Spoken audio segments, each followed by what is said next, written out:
What's up, guys? This is ByzantineFalcon, and today we have some Type 59 footage on Overlord Standard Battle. I've had a lot of requests recently for the Type 59 solo. It seems like a lot of the constant viewers cannot get enough of this tank for some strange reason.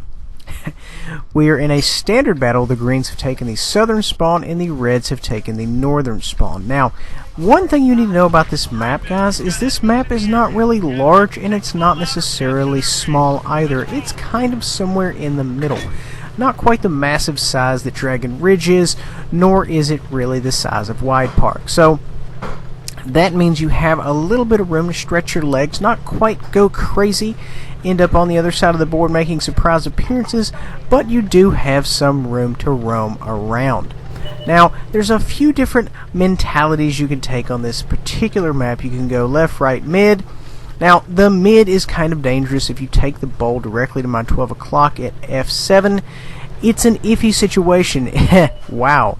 If you have a lot of help, you can successfully take the mid, However, if you run over there 1-2 tanks and the reds decide to roll you, you unfortunately are going to be rolled. There's not really a whole lot you can do about it, sadly, which is kind of the situation in a lot of times. Now, as you see, we have a large contingent of greens running down the 2-3 line, which is the beach. Now, the beach is kind of useless. You can put it's figure the mountain pass coming around the side right there. You really only need 1-2 tanks tops to hold that. You want to hold that position. You do not want to push. You don't want to advance. You don't want to take that position. All you want to do is maintain. Made a Hail Mary clutch shot into the side of that gentleman right there roaming around. Got some good assist damage. We're going to move up, see what we can get going on, kind of get here and get some engaging here.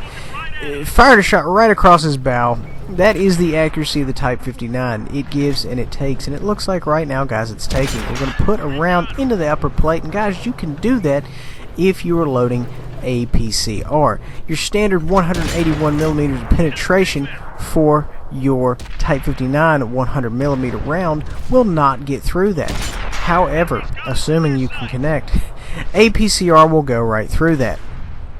Now, a lot of Type 59 operators, when they meet you, they are not going to be running APCR. I don't really know why, but in my case, I've seen it happen. Type 59, guys, is crunchy tank. You need to be running your hottest round when you face them. You'll notice a lot of times I end up running APCR on this tank anyway. Why not? You can actually run this tank and afford to shoot premium. If you can do it, why not? A lot of guys do that specifically on the Super Pershing simply because they feel that the round on the Super Pershing, the 90mm, cannot really get the job done. I don't know. I would tend to agree with them. My mentality is, you know what? You have this. I have the money. Why not? Let's do it. Let's get some pins. So, I'm going to try to creep around here. Decided to make a clutch shot before I tumbled over the edge.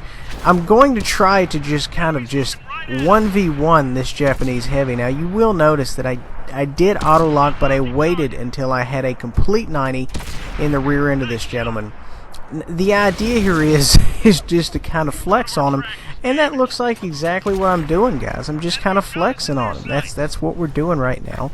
We're keeping our turret in an ideal position towards him.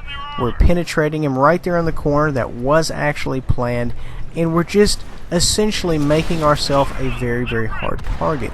You don't ever just want to give up shots, no matter even if you are, you consider yourself, oh, hey, I'm gonna die. Never give freebies. As you see right there, just kind of flexed on the Japanese heavy. There was little to nothing he could do about it. Gun was tracking too slow. He was by himself. It kind of was in a bad situation for him because you never really want to be alone in these giant heavy tanks. You want to consider these large, super heavy tanks like battleships. Battleships would normally get taken apart without the use of an escort. Moving on, we make an excellent clutch shot here into the side rear of this Tiger. We're not slowing down. I kind of juked there at the last minute, even though it was just like a half a second late. He put a round into me. I went through his upper plate. And so far, we're just kind of making things happen. He knows he's in trouble, and this is the part where I kind of pull up, get a good face hug going on to give him nothing but the turret for me to shoot, or excuse me, for him to shoot. He managed to bounce off, I don't know what, maybe the side. Right now we're no-scoping him, and this is kind of what you want to do when you're in a situation like that. You don't necessarily always have to go in the sniper scope, excuse me. You need to kind of use all your tools to your advantage, and guys, that's exactly what we're doing, and that is what I want you to do as my constant viewers. Now we have a Centennial over here. This guy is going to give me trouble just connecting with him. Ideally, what I probably need to do is just move up on him. Roomba over here is giving me a lot of problems. I'm going to go ahead, pull back behind this house, use this hard cover to my advantage, because you know what?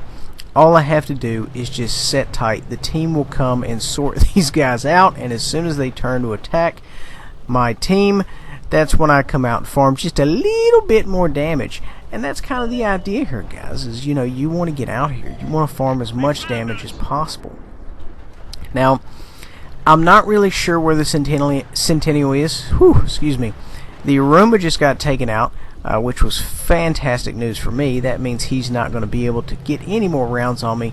All we have left is a Centennial, and I'm just kind of pulling out so I can kind of side scrape a little bit. If he does see me, perhaps I can just jink the hull at the last minute and pull a bounce. I know he's out there. I know he's got eyes on me. I just don't know exactly where he's at, but you know what? That's fine. I have the rest of the team. I have these other 4 guys who are actively looking for them, and that's fine.